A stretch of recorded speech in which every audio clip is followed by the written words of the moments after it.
Neng, kamari si Komad ditegor ku urang Neng, kapanggih ku urang. Ditegor ku naon?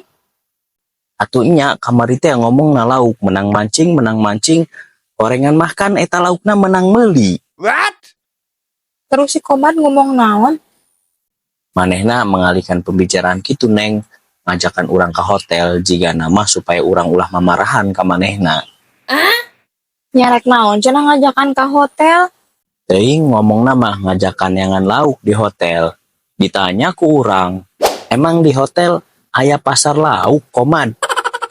Cek manehna aya, tapi anu dijual lauk Putri Duyung cek manehna cenah.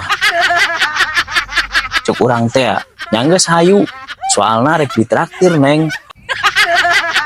Penasaran urang lauk Putri Duyung doang kumaha, doang nama ngeunah Neng rasana. Eta si Komadnya guys ya, ngajakan salaki urang neangan lauk ka hotel. Teu balik deui wae si eta. Cek maneh nama urang teu apal kitunya guys ya. Yeuh tong ngadengikeun si Komadnya montong ieu mah. Teu balik si eta mah nya. Teu kabeh hotel aya nu jualan lauk duyung Emang lauk Putri Duyung eta bentukna doang kumaha sih Neng? Nya maksudna mah awewe Oh. Neng, urang rek ka Mas Komad heula nya.